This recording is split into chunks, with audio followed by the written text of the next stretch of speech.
Spiritual abuse leaves profound wounds. It shapes how you trust, how you connect with others, and how you perceive yourself and the world around you. At the Allender Center, we are committed to creating spaces where your stories of religious harm can not only be heard and understood, but genuinely healed.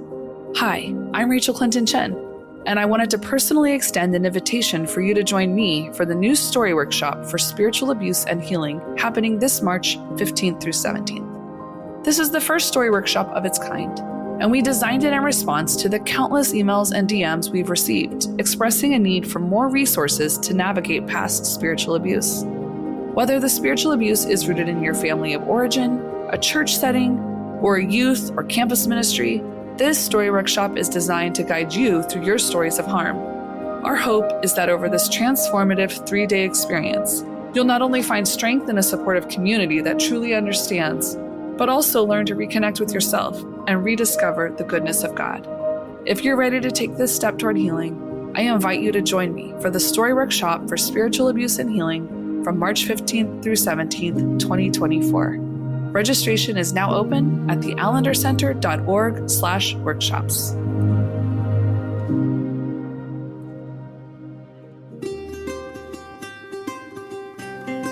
Thank you for listening to the Allender Center podcast. I'm Dr. Dan Allender. And I'm Rachel Clinton Chen. We're fiercely committed to providing hope and healing to a fragmented world. And restoration for the heart. Thank you for joining us. Let's get this conversation started.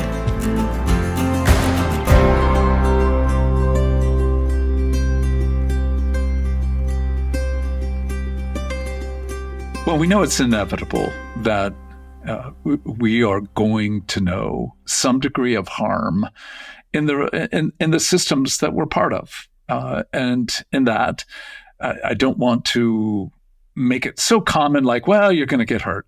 No system is pure. No system's neutral.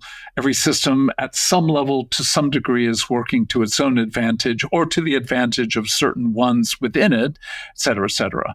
On the other hand, we've already talked about how it's so easy to just get cynical or despairing and step away. But I'm so grateful that you have been focusing, leading, and about to offer a new engagement with regard to story and spiritual abuse. And I want you to take us into what you're hoping for. But as we do this, to begin that process of saying what's required to deal with systems that have brought harm.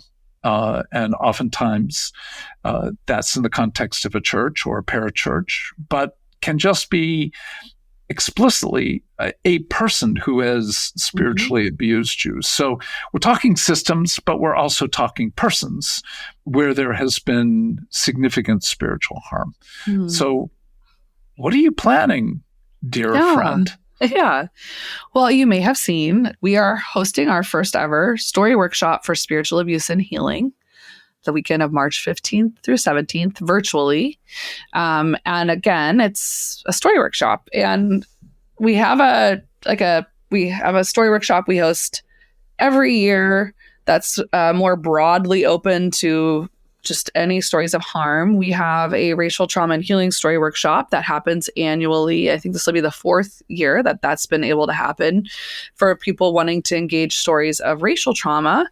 And so this is our offering to try to make space for stories that explicitly are engaging spiritual abuse. Now, the trickiness of that is everything that we just been talking about. That can involve systems, it can involve people. It's always in some ways a conflation of the two. So I know a lot of folks are going, well, what stories constitute spiritual abuse? And for me, what my hope is that we can create a space for people to get some teaching that is exposing more some of the realities of spiritual abuse, but also the impact of spiritual abuse, but that people in small groups with a facilitator and other people who are bringing similar stories can actually step into the particularities of their story, because it's in those particular places that like harm took up root in particular ways. And I am a huge believer that although it's really tempting to just split off our harm or split off the parts of us that were harmed, that there's also really beautiful things that we need from those stories. Like there's an excavation process. There are parts of us and our story that need to be grieved, that there are places we need to experience like the righteous anger of people in our midst that bring a kind of honor we've been longing for and a kind of clarity. We need to understand in some ways what's some of the setup for us. Like nothing is formed in a vacuum or happens in a vacuum. And so I wanted to create a context and a space for people who have stories of spiritual abuse, and with a caveat that you can have a story that you would say, yeah, this is sexual abuse, but maybe the work on it you want to do this time around is that sexual abuse happened in the context of a relationship with someone in spiritual authority or with a parent or teacher that utilized God's power to manipulate you and to groom you. So in some ways, the aspect of the story you want to get some care around is how this has shattered something of your spirituality.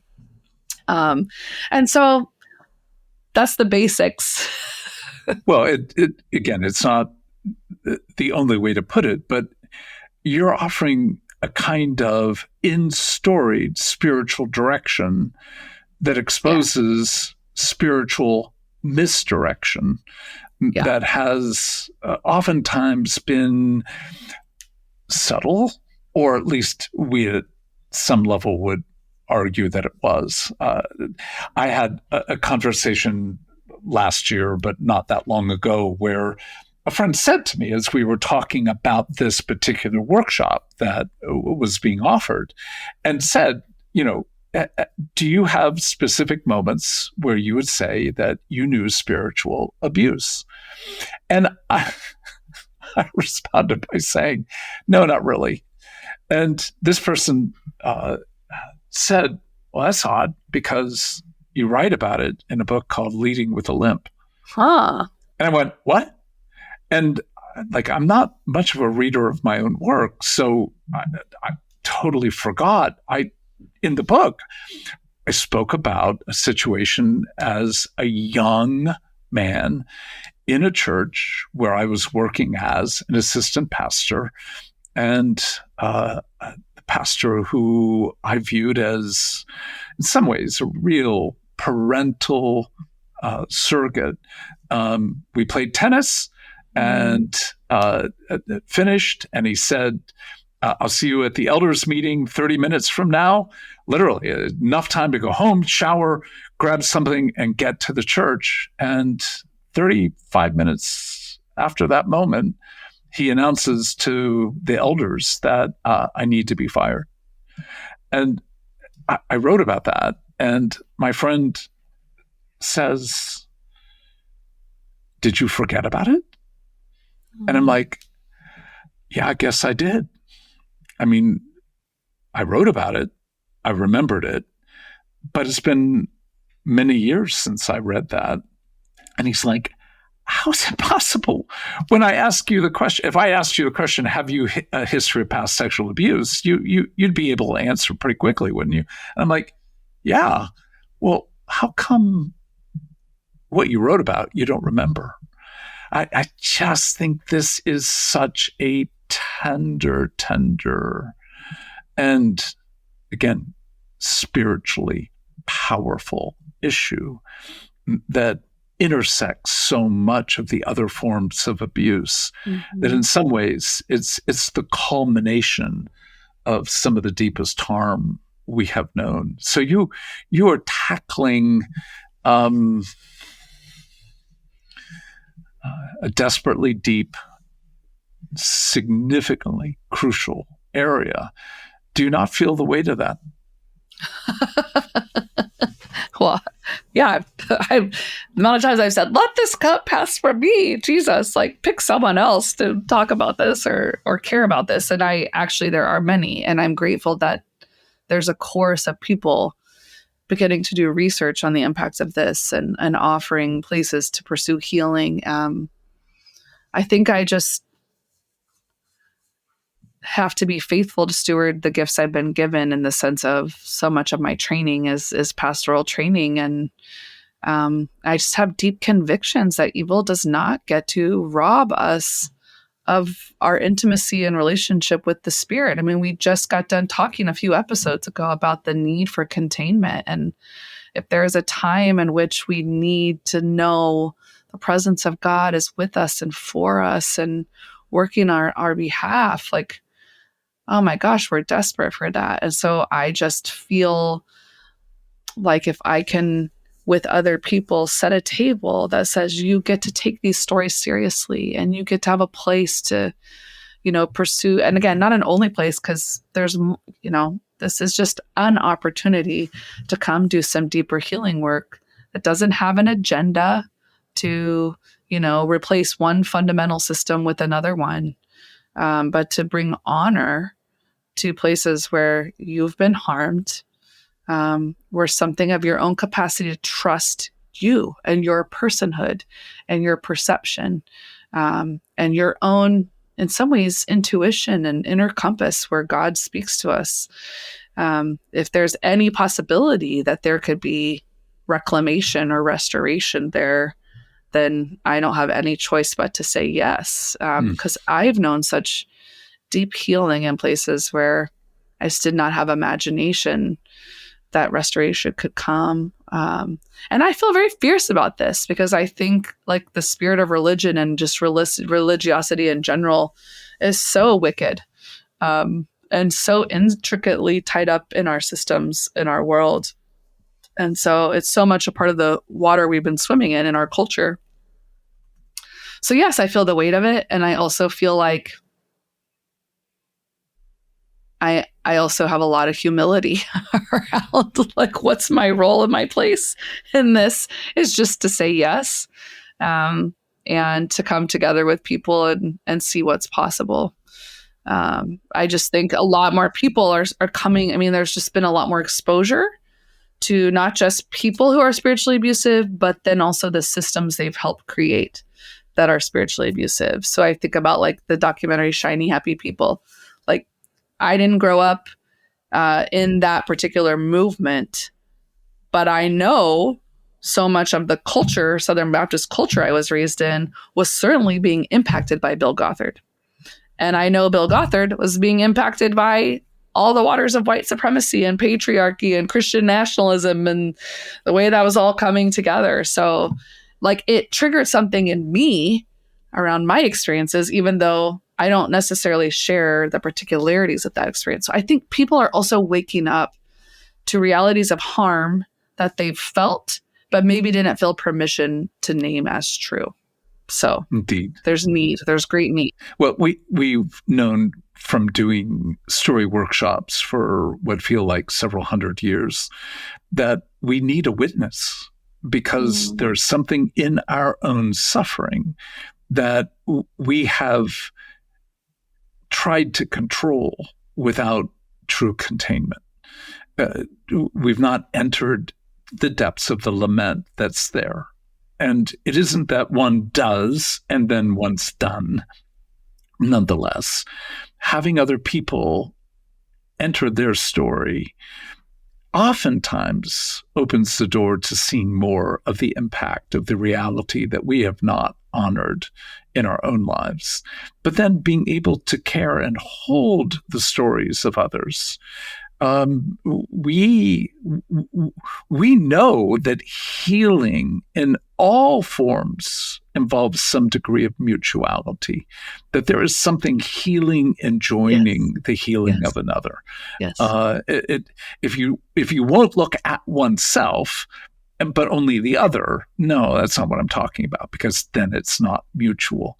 But when there is this shared engagement in the heartache and harm of story, where there can be grief.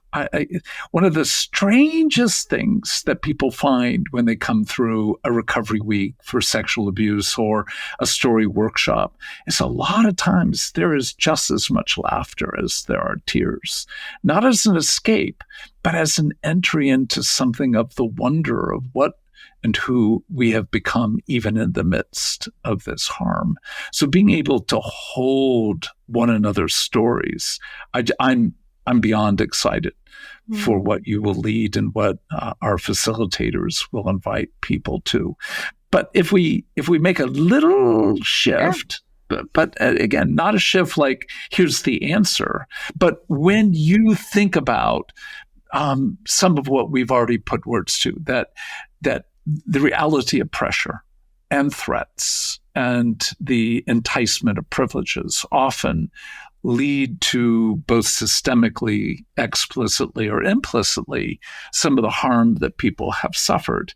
How do you and how will the weekend together, what will it engage with regard to that interplay of pressure, threat, and privilege?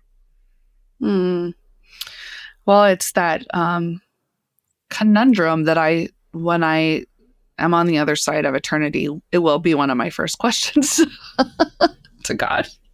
It's that conundrum that in order to really heal, we need connection with others. We need community. We need witnesses. We need honor. We need blessing.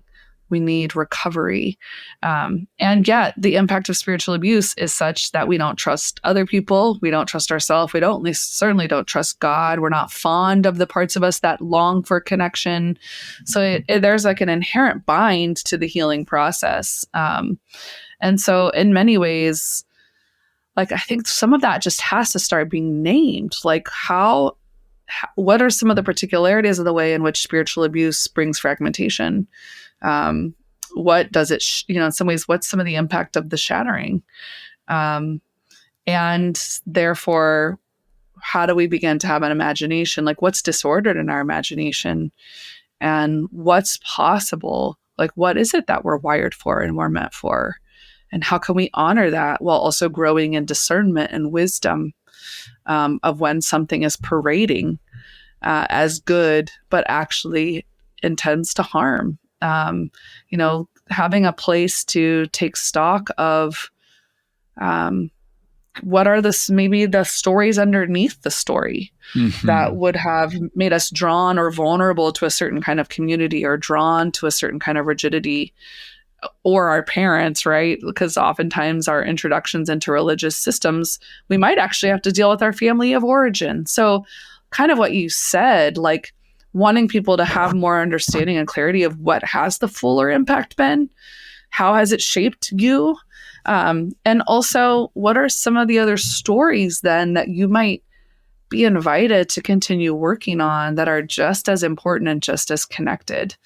But I think to really begin to heal from spiritual abuse, there has to be an engagement with the body and the harm and the distrust of the body, both ideologically that's brought, but also, again, all aspects of abuse. When we've in some ways been drawn to something because there was something good being offered, we don't trust our body being drawn to good things. So that's part of the bind, right? You can't really go around it. You kind of got to go through it. So it's my hope that people would have a different experience of kindness being offered, but being offered in a way that doesn't have a hidden demand behind it. And also honors choice and personhood and autonomy and authority. Ultimately, I also hope people encounter something of the true spirit of God and get to taste what that feels like. Not that they haven't, but just reinforcing their own internal compass of being able to discern what's truly good food. And also what's food that they don't have to eat. They don't have to keep coming back to. So, Well, and again, you've underscored to me two really crucial categories. One is there's always more story than what we're aware of, and linking those stories, connecting them. That almost all forms of spiritual abuse involve some degree of pressure, which, if we just think about literally being pressed down, if pressed hard enough, there's no question you're going to begin to fragment or shatter. And in that, you're talking about the power of manipulation, that inevitably, when you're under someone's pressure, there will be fragmentation. But in the manipulation, there is, again, almost a promise they will cohere you. So in other words, the spiritually abusive person creates the context of harm and then offers virtually in the moment a solution to it, if only you are compliant to this view of Scripture, to this practice in the church, or to decision making that I impose on you as the true will of God. So you see this craziness of you're being harmed, but you're also being helped. And all you have to do is relinquish, surrender. Sounds like some biblical concepts. And so the very nature of you're under harm, you're offered help, but through a means that has this spiritual language like surrender, trust, believe in all things, et cetera, which then ends up, no wonder you doubt your body. Yeah, or doubt God, because in some ways, then that really becomes the story of God, right? Like, I can help you, but in order for me to help you, because if the way to help is this contortion and this, and if there is explicit abuse on top of the spiritual abuse, like, and being violated, but then I'll rescue you and I'll put you back together, and there's really good things I'll give you once you go through this gauntlet. For a lot of people in certain spiritual contexts, that's actually how the gospel is articulated. So, like, not only are you experiencing a leader or someone in power, or a parent or a teacher with authority and power over you, the way God is being imagined or kind of described mirrors that. And so who would want that? Like, that also sounds pretty awful. Yeah. So helping people engage their story in and with what their body suffered now and then, yes. Oftentimes it requires something of group work to be able to invite a person to, in one sense, be seen, but experience being seen in the midst of what we often don't want to see. I mean, for my friend inviting me back to my own harm, I you know me well enough, I was dismissive. I didn't want to talk about it. And he asked a number of other questions. And he finally said, "You don't want to talk about this, do you?" And I'm like, no, I don't know. But thanks for asking about what Rachel's going to be doing. But no, I don't want to talk about it. And, so the reluctance is the re-entry into what feels like it can't be resolved. There is no good that can occur. But I think that's where we begin to intersect this pressure, fragmentation, manipulation to the threat. That there is a threat that was there, but again, we're dealing with spiritual matters, which means we're dealing with spirits. And there's an ongoing threat against you. Even if these events happened 10 or 20 or 30 years ago, that there are spirits that do not want your heart to be reclaimed in a way in which the religious spirit, which I want you to take a moment and define, what do you mean by that? When you talk about the religious spirit, you're certainly not talking about the Holy Spirit. What are you talking about?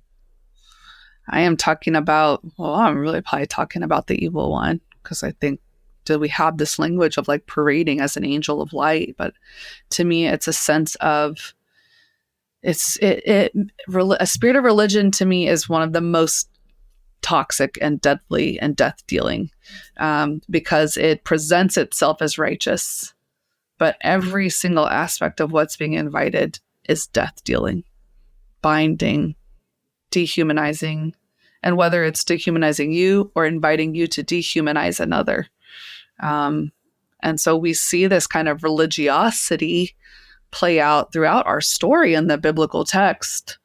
And the Spirit of the Spirit of God, Jesus, constantly confronting, you can say all the right religious things. You can practice right religion and still not love. And actually, I could say, depart from me, I never knew you.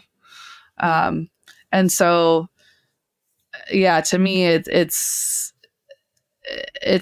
think of it as an actual entity, but I also think of it as a structure that invites us to feel like we're, living out God's will, following Jesus, but we're actually upholding like systems of power that we're not meant for, and actually don't, bring out the Imago Dei in the way that we're meant for. So they're like anti-gospel, anti-Christ, but they appear to be very, godly.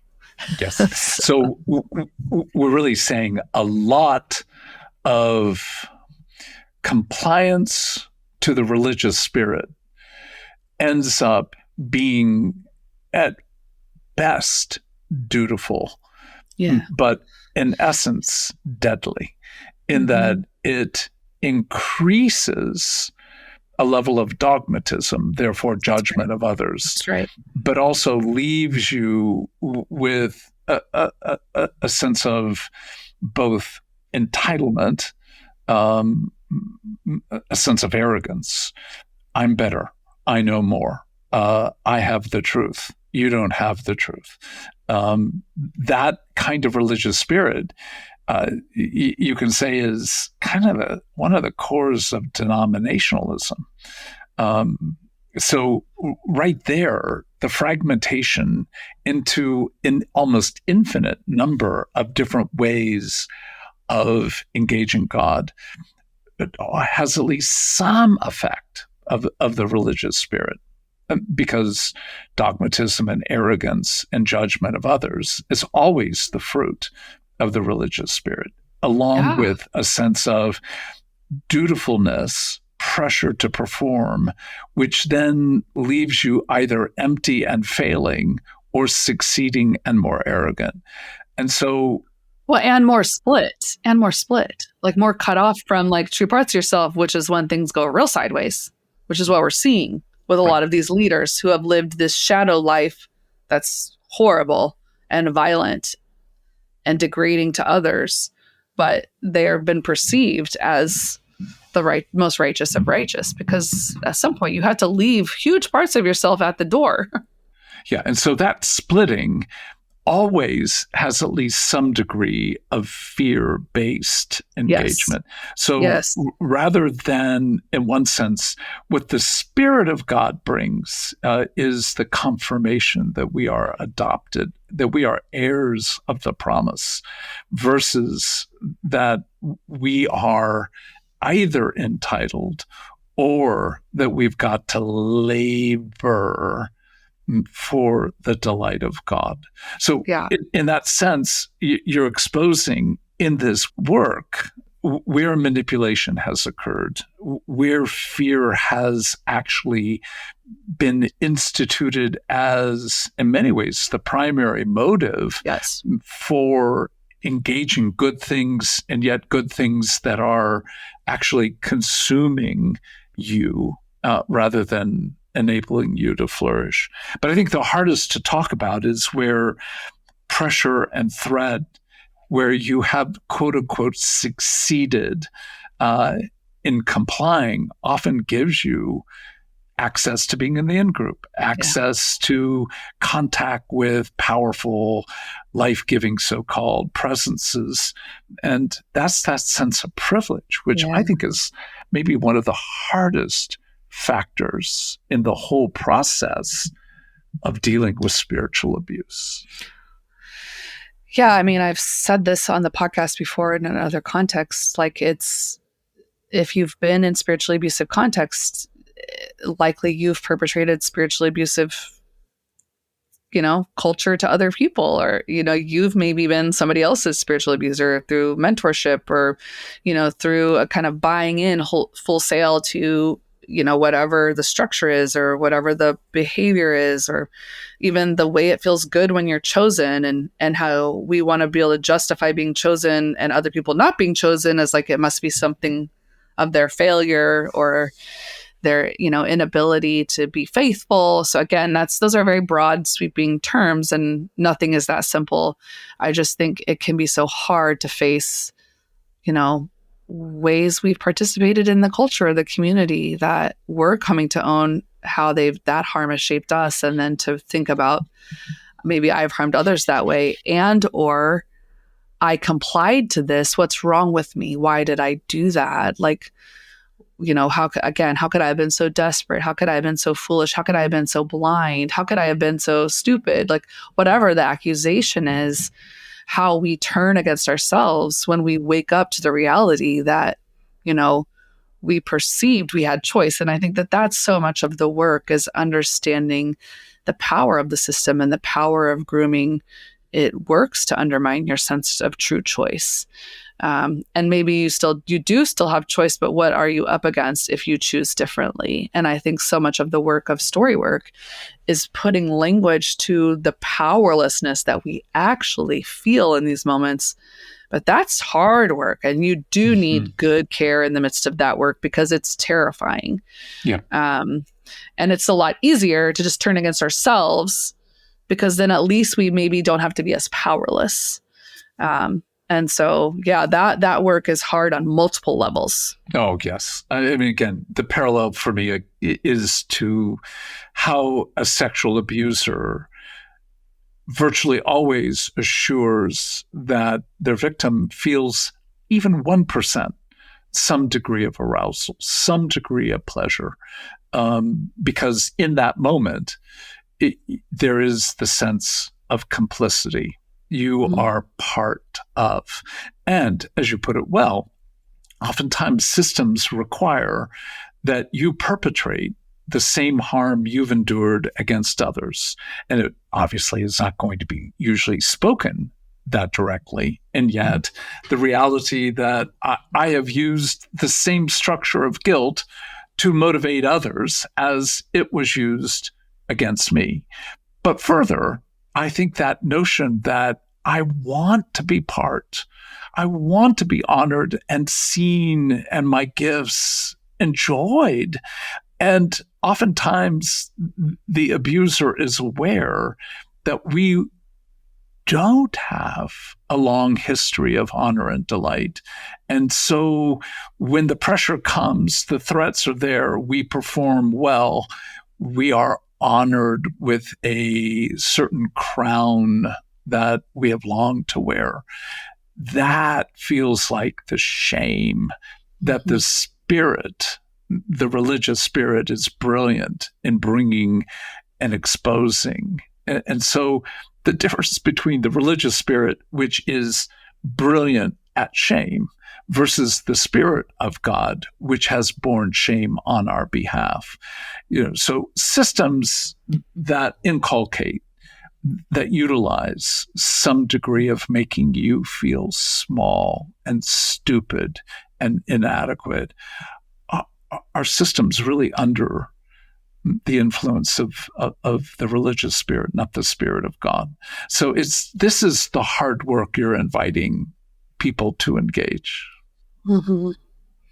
Yeah, it's not for the faint of heart. However, it is my hope that we'll get to do good work together, and it's not an end-all be-all kind of work. It's an opportunity to come together and enter stories that we need good care, and we need more clarity, and we need more witnesses to. And so if that's something that appeals to you, please check it out. You can find it on the allendercenter.org/offerings. Just go to workshops, you can find out more information. You can reach out to our enrollment team just to get more clarity around the details. But I think some of the most powerful healing I've experienced has been in the presence of other survivors.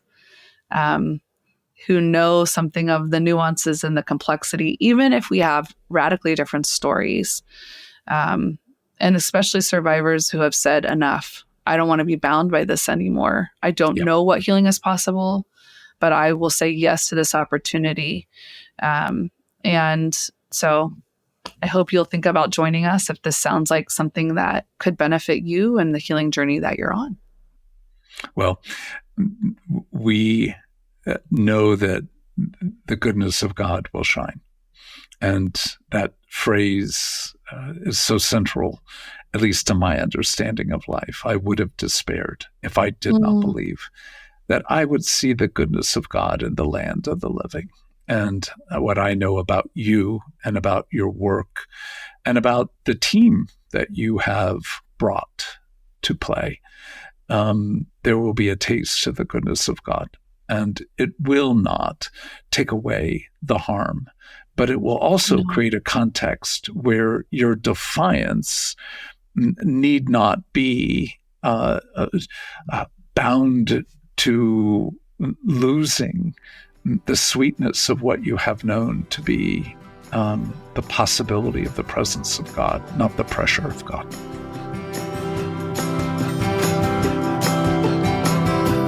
The Allender Center podcast is produced by the Seattle School of Theology and Psychology. If you'd like more information about the Allender Center, you can look at theallendercenter.org.